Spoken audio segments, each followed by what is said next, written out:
Es increíble, increíble, porque cuando te lo diga te vas a quedar también de piedra, que hace 50 años que nació el correo electrónico. Evidentemente a España llegó más tarde, pero es que el tiempo vuela a una velocidad increíble. Para la gente más joven, pues es inimaginable una época sin correo electrónico, pero es que hubo tiempo en que la gente pues enviaba cartas de papel por el correo, apalabraba a través de billetitos y mensajes, citas en las que se encontraba físicamente. Era una época diferente. Ahora usamos el correo electrónico a diario y en su historia hay curiosidades muy interesantes. Por ejemplo, cómo nació la arroba, esa parte de la dirección de todos los correos electrónicos, o cómo nació el propio correo electrónico. Nuestro cerebrito es Estela Luna de María, CEO de Pentacuar Consulting y experta en Big Data. Estela Luna, buenos días. Hola, buenos días, Cristina. Buenos días a todos. ¿Cómo estáis? Qué gusto saludarte. ¿Cuál fue el primer mail, el primer correo electrónico? Pues el primer correo electrónico fue de un señor llamado Ray Tomlinson, que trabajaba para una empresa llamada Bolt, Bear, Neck & Newman, y entonces él simplemente lo que quería era probar que podía enviar un archivo desde un ordenador a otro. Entonces simplemente lo que escribió fue todas las letras que aparecen en la primera línea del teclado, QWRT, y envió un correo electrónico en un laboratorio en Massachusetts en 1971.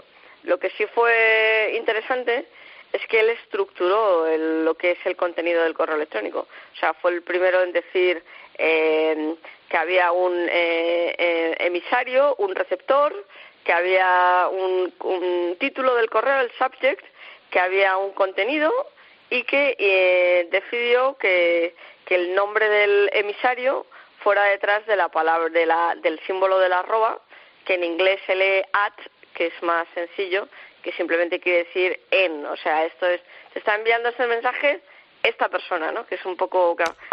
yo no lo sabía. O sea, dice, Cristina López @ tal. Cristina López en... Cristina López @ o sea, que es como...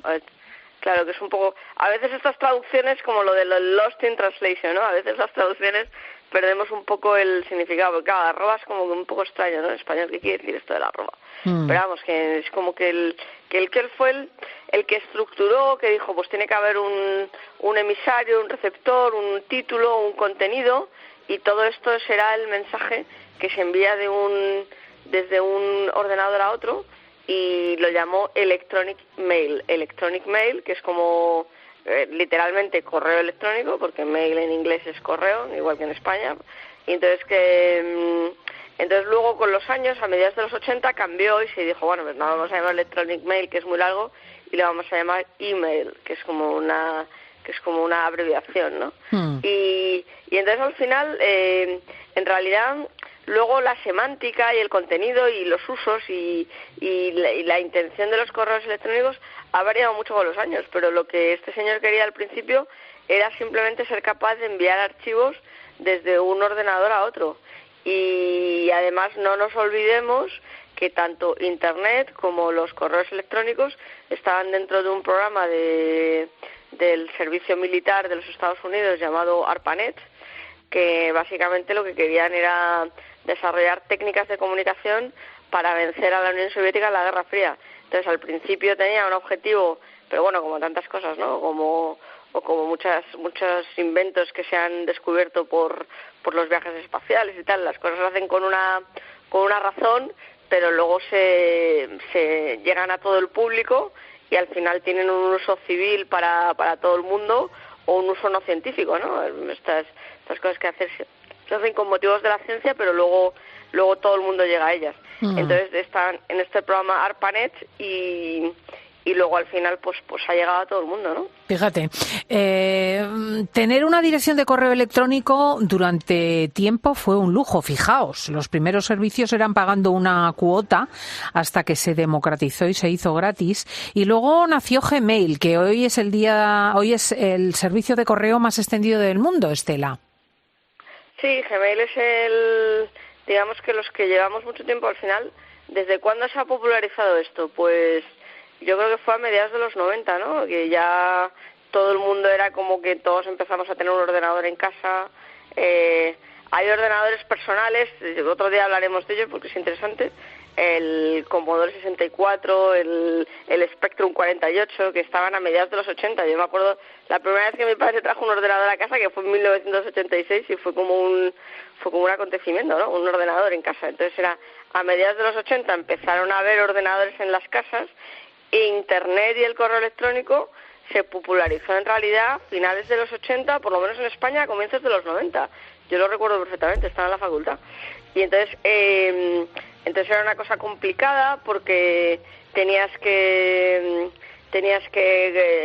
asociarte con un servidor, con una compañía telefónica que no siempre funcionaba bien, los correos eran difíciles de descargar, no tenía esa visión tan instantánea que adquirió posteriormente, ¿no? Era más una cosa que tú enviabas un correo y alguien lo veía pues una tarde después o un día después, y entonces digamos que era una cosa complicada. Luego Gmail cambió un poco esta estructura del correo, Gmail, Google, para que los correos, en lugar de recibirse en una lista ordenada cronológicamente, se recibieran por temáticas, es decir, que yo estoy por un hilo de correo, lo que ellos llaman el thread, ¿no? O sea, yo te envío a ti un correo electrónico, Cristina, hablando del tema del programa, y entonces todos los correos que están relacionados con ese hilo aparecen agrupados iguales e independientes de los demás, ¿no? O sea, se agrupan de otra manera. Mientras que antes los correos se recibían distintos. Claro, a cambio tienes que estar dentro del universo Google, del cual hemos hablado varias veces. Entonces, pues tienes el Gmail conectado a tus búsquedas y conectados a tu Google Maps por el que te mueves y todo conectado. Y entonces todo pues muy digamos muy interconectado, ¿no? Claro. Entonces, bueno,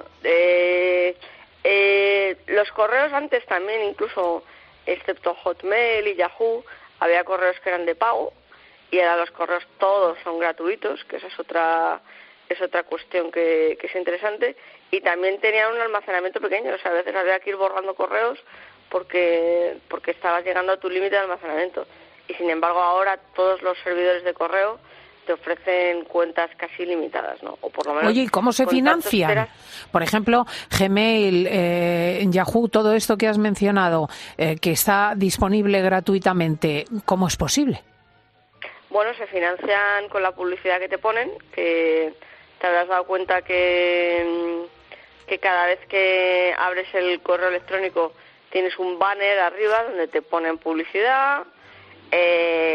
Luego es un servicio que es gratuito, pero es como siempre decimos, ¿no? Es también para generar un poco de engagement, ¿no? Porque tú usas Gmail, pero a cambio de usar Gmail, pues también usas el buscador de Google, también usas el Google Maps, y entonces pues todo eso... Claro, se va generando un negocio.